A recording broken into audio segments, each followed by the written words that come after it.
I recently made a video talking about Ghost of Yotei and its wonderful open world design. I spoke about how the devs used environmental storytelling to create an open world that has minimal visual elements but still has a lot of room for exploration.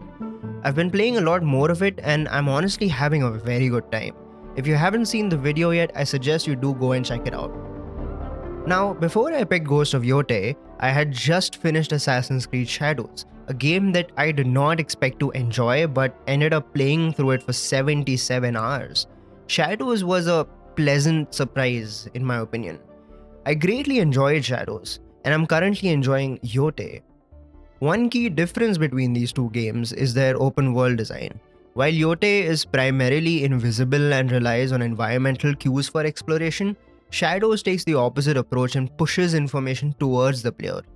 I mean, we all are familiar with the cluttered maps of Ubisoft games. So I wanted to experiment. If minimal visual cues makes Yotei so immersive, can I replicate this experience by turning off the UI in Assassin's Creed Shadows?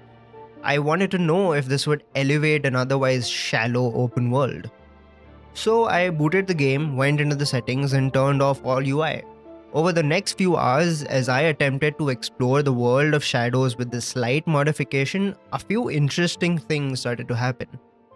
Firstly, the combat instantly felt more immersive. I had to look out for enemies around me who were about to attack so I could parry at the right time. I didn't know which boxes were lootable, so I had to walk over to each one and try pressing the loot button. But on the other hand, navigation got significantly harder. I couldn't tell where I was going, whether I was heading towards something or nothing.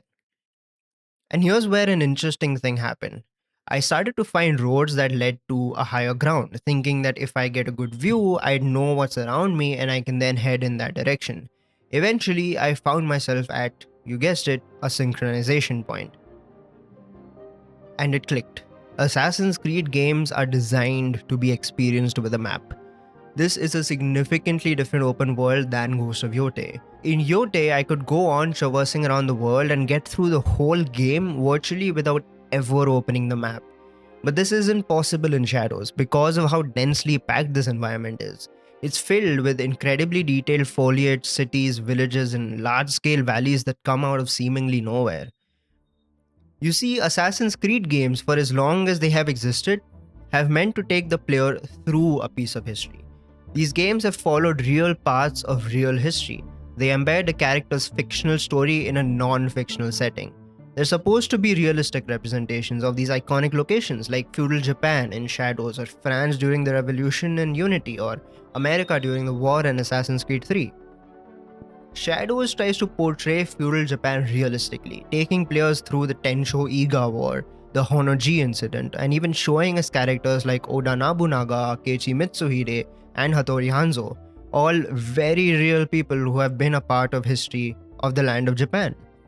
I feel like Assassin's Creed's representation of feudal Japan is excellently detailed, and this makes sense now. It makes sense why my first thought was to get to higher ground to scout the area around me.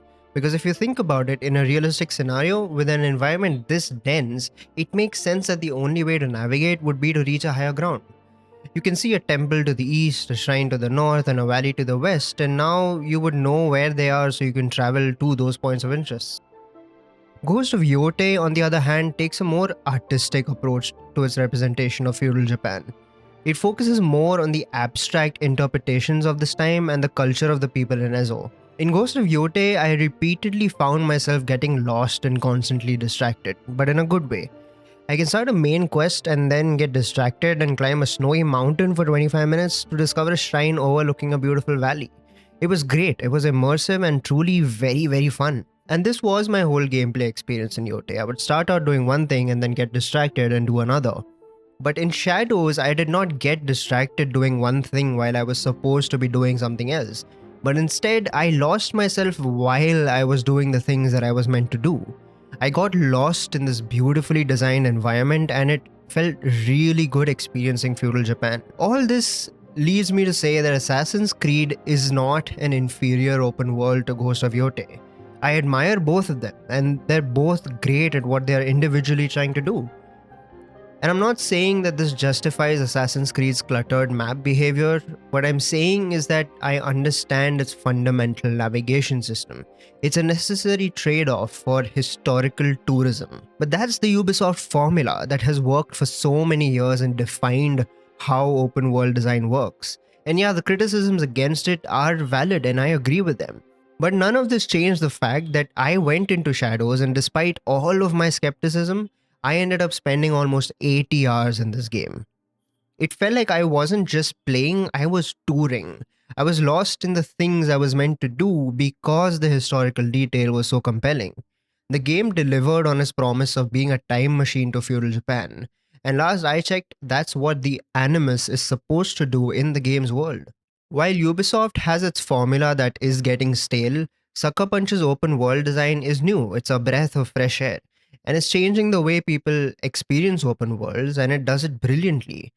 In my opinion, if Ghost of Yotei is an artistic representation, like a living painting, then Assassin's Creed Shadows is a realistic representation, like a living museum.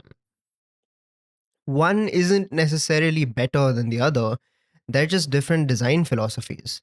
While Yotei is more connected to the culture of people, Assassin's Creed is more connected to political history. One is an open world formula that has fueled the passion of a whole generation of gamers. The other is a new experimental breath of fresh air. And the fact that we get to play both of these isn't just a sign of innovation in game design, but in my optimistic view, it's a sign that it's a truly iconic time to be a gamer.